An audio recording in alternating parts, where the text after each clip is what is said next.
Hello and welcome back to Thursday. On a Thursday, we talk about habits and patterns of behavior and mindset and limiting beliefs and ultimately helping you to become closer to your future self. Last Friday, I had a headshot shoot, and these are always really interesting and they're incredibly technical, even though you feel like it's just having a nice time chatting to the photographer and talking about the shots or thinking about what you're going to wear or thinking about your hair or the wind or those sorts of things. But actually, it's quite a process because you might think you're doing all of these things and then you see it on the camera and you're like, oh, okay, that's translating in a different way. And so what you need to do is think about what you're doing and also how the camera is responding to that. Almost like those outfits that we've either heard about or we've done ourselves, where we leave the house, we feel really good about what we're wearing, and then suddenly somebody takes a picture of us and you have that realization that what you are wearing is completely see-through or a version of that. And when I got my pictures back, I noticed that sometimes it was just a tiny little movement, an eye movement, a chin down. Lots of the shots were similar to each other, but yet incredibly different because of a look or a feeling or a tone.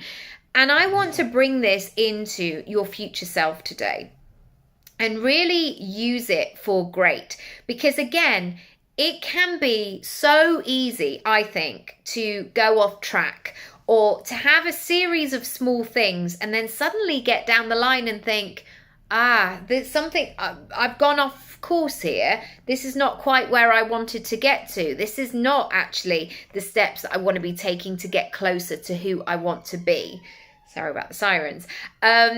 So yeah, I've got 5 exercises for you today, and let me know how you get on. As always, feel free to follow along with the series. On a Thursday, I always talk about your future self.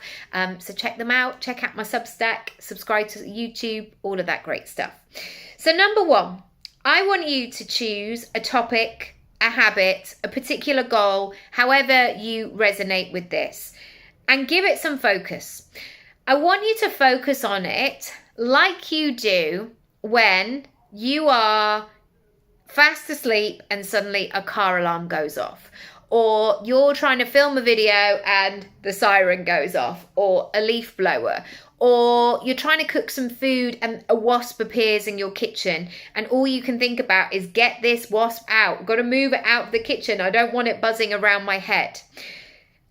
Sometimes in order to see those mega moves, we have to up that focus. We have to turn up the dial of the brightness and not just assume it's going to happen, or we talked about it, or we hope for it, or we ask the universe, and then suddenly it's all going to magically appear.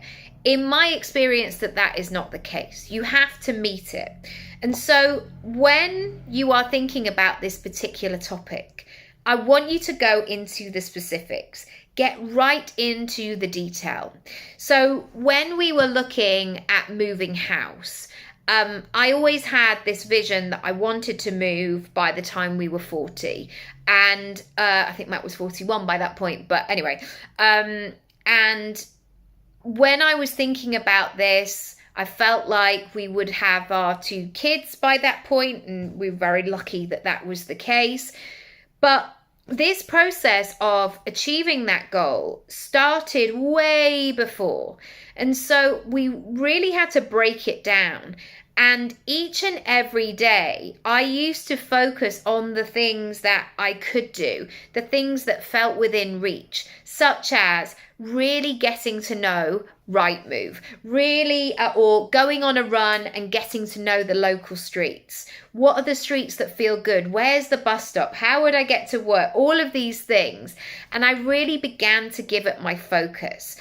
I didn't put this future self or this goal and lock it away in a cupboard and just hope for the best. I brought it in. I brought it out every day and began to be in conversation with it. Number 2, when you are thinking about where you are right now with this goal, with this version, with this future self, I want you to be very honest. What is working and what isn't?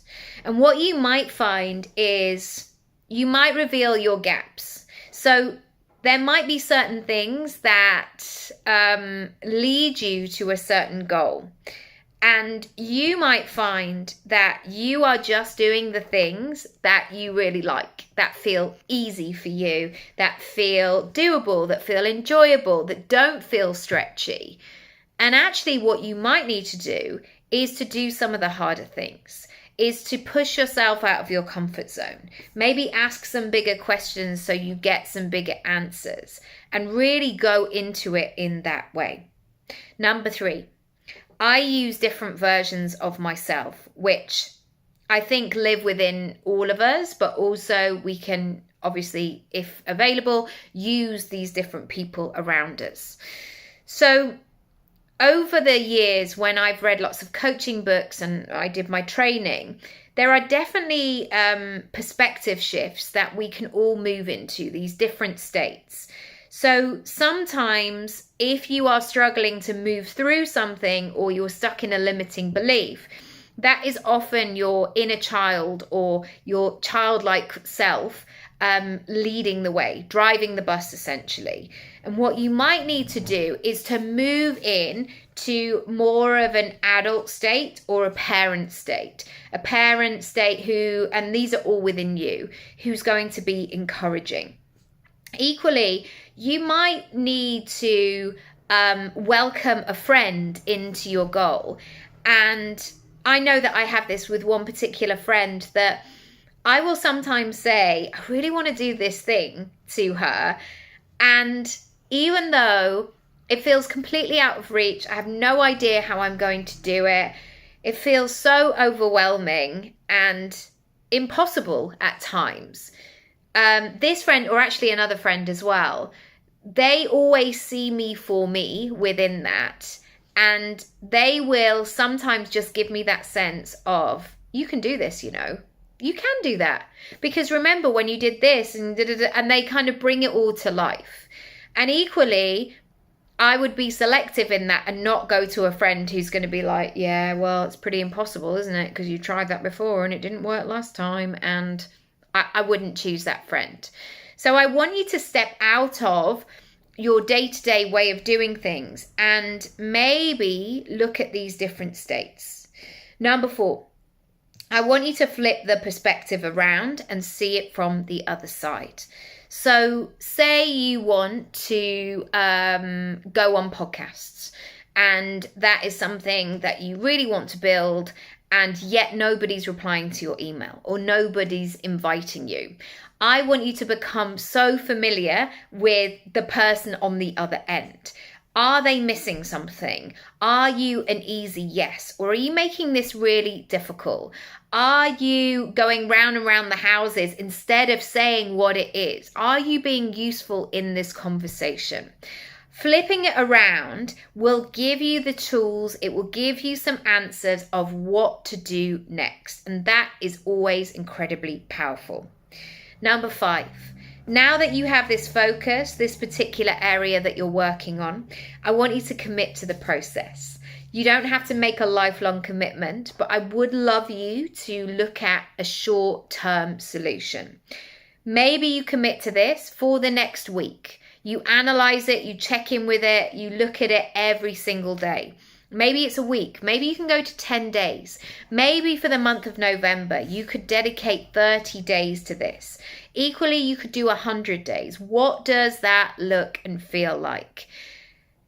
I think sometimes we assume that we're just going to wake up one day and everything will have gone and fallen into our lap.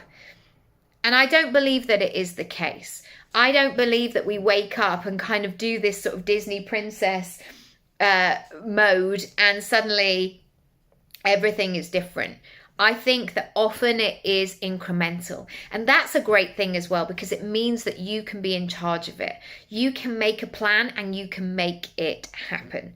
If you would like some help and support, I would love to help you. Come on over, let's have a conversation, and I'll see you next time. Lots of love. Bye.